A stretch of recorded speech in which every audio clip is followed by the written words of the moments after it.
fatigued to commence a journey of 49 miles over Canadian roads that night. Our example was followed by a widow lady and her little family. We had some difficulty obtaining a lodging, the inns being full of travellers. Here, for the first time, we experienced something of that odious manner ascribed, though doubtless too generally, to the American. Our host seemed perfectly indifferent to the comforts of his guests, leaving them to wait on themselves or go without what they wanted.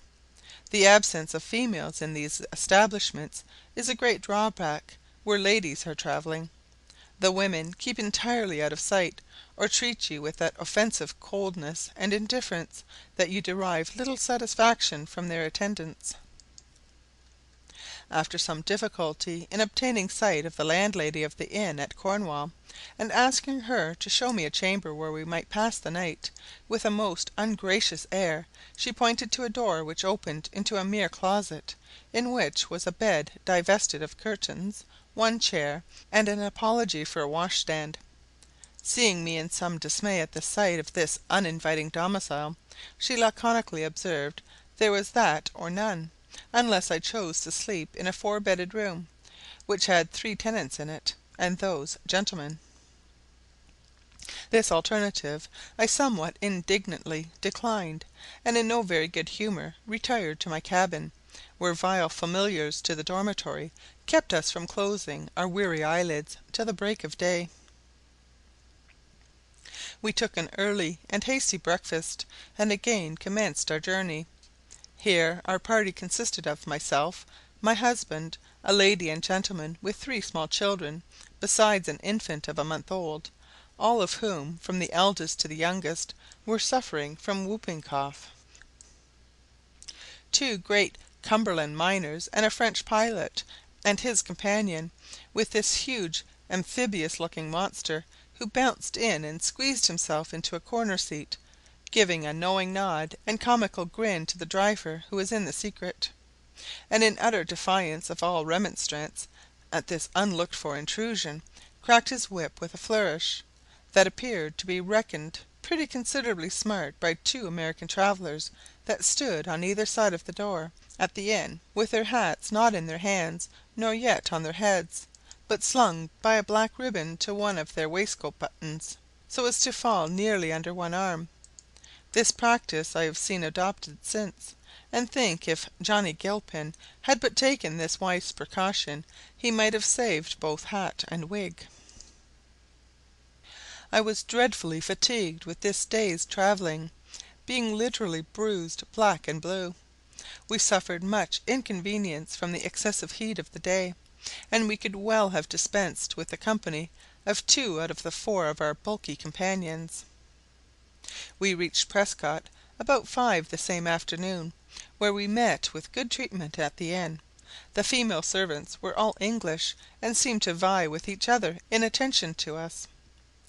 We saw little in the town of Prescott to interest or please.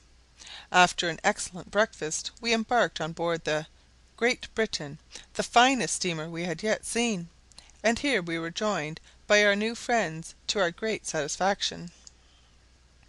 At Brockville we arrived just in time to enjoy what was to me quite a novel sight, a ship launch. A gay and exciting scene it was. The sun shone brilliantly on a concourse of people that thronged the shores in their holiday attire. The church bells rang merrily out, mingling with the music from the deck of the gaily painted vessel that, with flags and streamers and a well dressed company on board, was preparing for the launch. To give additional effect, a salute was fired from a temporary fort erected for the occasion on a little rocky island in front of the town. The schooner took the water in fine style, as if eager to embrace the element which was henceforth to be subject to her. It was a moment of intense interest. The newly launched was greeted with 3 cheers from the company on board the Great Britain, with a salute from the little fort, and a merry peal from the bells, which were also rung in honour of a pretty bride that came on board with her bridegroom on their way to visit the Falls of Niagara. Brockville is situated just at the entrance of the Lake of the Thousand Islands. and presents a pretty appearance from the water. The town has improved rapidly, I am told, within the last few years, and is becoming a place of some importance. The shores of the St. Lawrence assume a more rocky and picturesque aspect as you advance among its thousand islands, which present every variety of wood and rock. The steamer put in for a supply of firewood at a little village on the American side of the river, where also we took on board 25 beautiful horses, which are to be exhibited at Cobourg and York for sale. There was nothing at all worthy of observation in the American village, unless I except a novelty that rather amused me. Almost every house had a tiny wooden model of itself, about the bigness of a doll's house, or baby house, I think they are called, stuck up in front of the roof or at the gable end. I was informed by a gentleman on board these baby houses, as I was pleased to call them, were for the swallows to build in.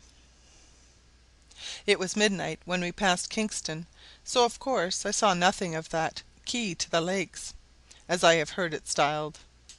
When I awoke in the morning the steamer was dashing gallantly along through the waters of the Ontario, and I experienced a slight sensation of sickness.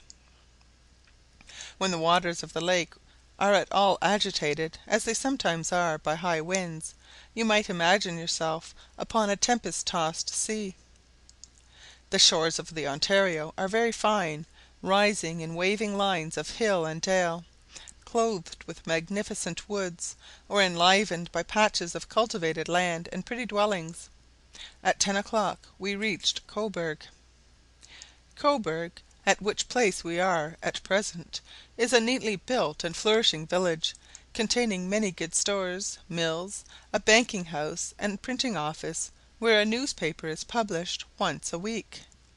There is a very pretty church, and a select society, many families of respectability having fixed their residences in or near the town. To morrow we leave Cobourg, and shall proceed to Peterborough, from which place I shall again write and inform you of our future destination, which will probably be on one of the small lakes of the Otonabee. Letter 5.